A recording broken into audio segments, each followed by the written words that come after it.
السلام علیکم۔ Saddam Hussein یہ وہ نام ہے جس کے بارے میں کہا جاتا ہے کہ اس سے بڑا اور طاقتور انسان بھی ڈرتا تھا۔ صدام حسین کی زندگی نشیب و فراز سے بڑی ہوئی ہے۔ ان کا بچپن ہو یا جوانی، ان کی زندگی ہمیشہ دوسروں سے بالکل مختلف رہی، یہاں تک کہ ان کی موت بھی تاریخ کے نہ مٹنے والی داستانوں میں شامل ہے۔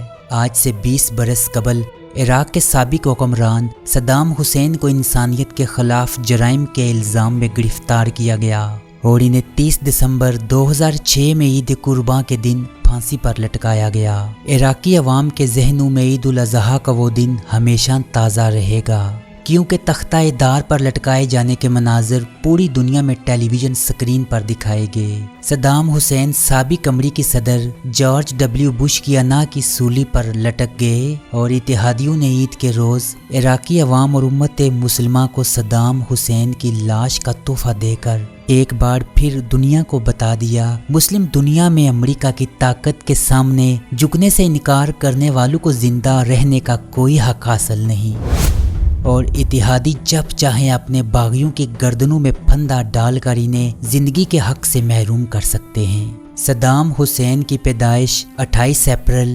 1938 کو عراق کے ایک غریب گھرانے میں ہوئی۔ جب ان کی عمر 3 سال ہوئی تو ان کے والد کا انتقال ہو گیا۔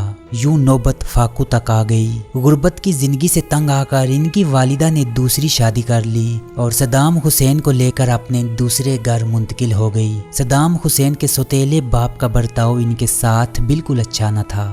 یوں صدام حسین کے لیے زندگی اور بھی مشکل ہو گئی، اس لیے تنگ آ کر گھر کو خیر آباد کہا اور شہر تکریت میں اپنے ماموں کے ساتھ رہنے لگے، جو عراقی فوج کے افسر تھے۔ ان کے ماموں نے ان کی تعلیم و تربیت کی۔ انہوں نے ابتدائی عمر میں ہی صدام حسین کو عراق کی پوشیدہ برائیوں سے آگاہ کر دیا تھا۔ صدام حسین کو مطالعے کا اس قدر شوق تھا کہ اپنی جیب خرچ سے کتابیں خریدتے تھے۔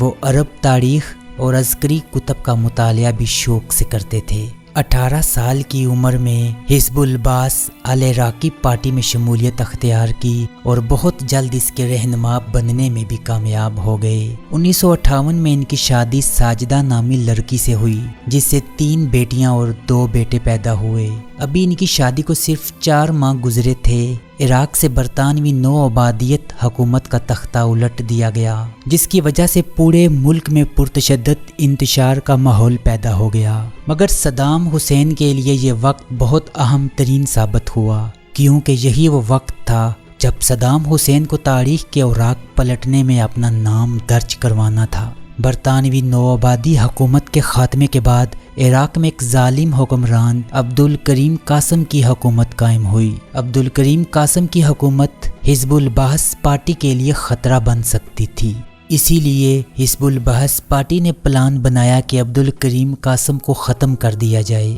اس لیے عبدالکریم قاسم کو ٹھکانے لگانے کی ذمہ داری صدام حسین کو سونپی گئی۔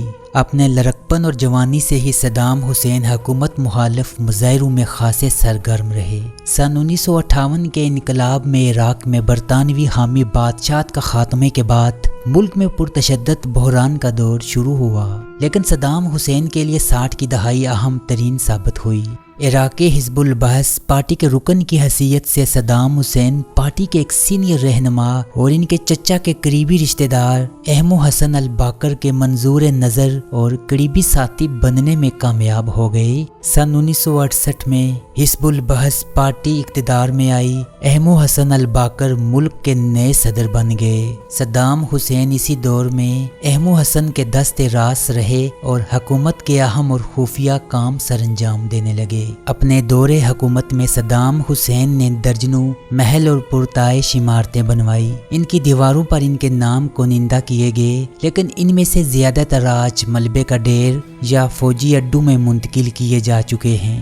2003 میں امریکہ کی سربراہی میں اتحادی فوج نے حملوں کے دوران صدام حسین کو گرفتار کیا۔ حکمرانی کے دوران قتل و غارت کے کئی واقعات کے الزام پر ایک عدالت نے انہیں پھانسی کی سزا سنائی، جس پر باقاعدہ عمل درآمد بھی ہوا۔